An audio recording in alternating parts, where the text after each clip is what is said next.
ছোট্ট একটু বাগান থেকে ছোট ছোট গ্রো ব্যাগের মধ্যে সবজি ফলাতে খুব ভালোই লাগে। আমার তো ভীষণ ভালো লাগে। আর সেই সবজি যখন তোলা হয় সেই ভিডিও আপনাদের সাথে শেয়ার করি। সবজির গাছগুলো যখন বসিয়েছিলাম আপনাদের দেখিয়েছিলাম। আর এখন সেই সবজি তোলা হচ্ছে। জানুয়ারি মাসের শেষ হতে চললো। আর এই সবজিগুলো এখন তুলে নেওয়ার মতন হয়ে গেছে। আবার নতুন করে গরমে সবজির গাছ বসাতে শুরু করব। তবে ধীরে ধীরে বসাতে হবে, কারণ গরম যখন পড়তে শুরু করবে তখন হঠাৎ বেশি গরম চলে আসবে। তার আগেই আমাদের গরমের গাছগুলোকে বসিয়ে ফেলতে হবে। আমি এই সবজির গাছগুলো থেকে সবজিগুলোকে খুব তাড়াতাড়ি এখন তুলে ফেলছি, কারণ মাটিটাকে এখন রেডি করে নিতে হবে। মাটিটা যত তাড়াতাড়ি রেডি করতে পারবো গরমের গাছগুলোকেও বসাতে পারবো।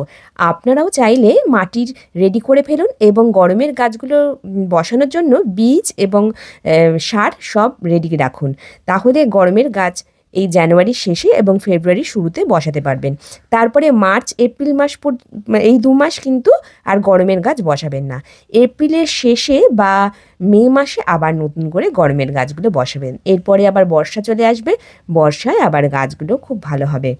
আমার বাগানে ফুলকপি গাছগুলো এবার একদম বীজ থেকে তৈরি করেছিলাম। এখন ফুলকপিগুলো ধরছে। এই ফুলকপিগুলোকে তোলা হচ্ছে। এর আগের দিনও তুলে আপনাদের দেখিয়েছি, আজকেও আবার ফুলকপি তোলা দেখাচ্ছি। ওলকপিও তুলে নিলাম, বেশ কয়েকটা 5টা ওলকপি তোলা হয়েছে। আর ফুলকপি 2টো করে তুলছি প্রত্যেক দিন। বেশ কিছু ফুলকপি রেডি হয়েই গেছে। লাউ তো প্রায় প্রত্যেক দিন তোলা হচ্ছে। যখনই হারভেস্ট করছি আপনাদেরকে দেখাচ্ছি। শীতে বিভিন্ন রকমের সবজি হয়, আর সেই সবজি খেতেও ভালো লাগে।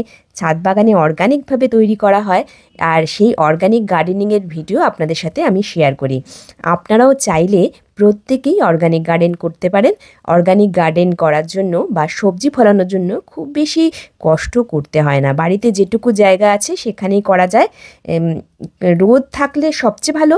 আর রোদ যদি একেবারে না আসে তাহলেও কিন্তু কিছু কিছু গাছ করা যায়, চাইলেই সেগুলো করা যায়। আমার বাগানে করলা, ঝিঙে, চিচিঙ্গে, তরমুজ, চাল কুমড়ো, ঢ্যাঁড়স এইগুলো বসানোর এবছর ইচ্ছে আছে।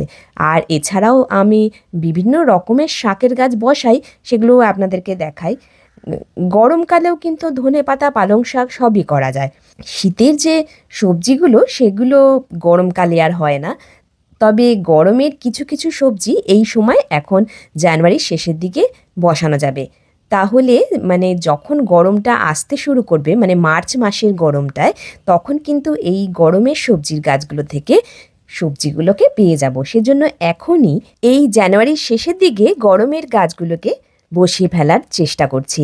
তবে সব গাছ তো এখনও টবের মধ্যে রয়ে গেছে, তাই একটু তাড়াতাড়ি সবজিগুলো হারভেস্ট করে নিতে হচ্ছে। আমার এই ছাদ বাগানে আমি বিভিন্ন রকমের সবজি বসিয়েছিলাম। চেরি টমেটোগুলো দেখুন কি সুন্দর হয়েছে।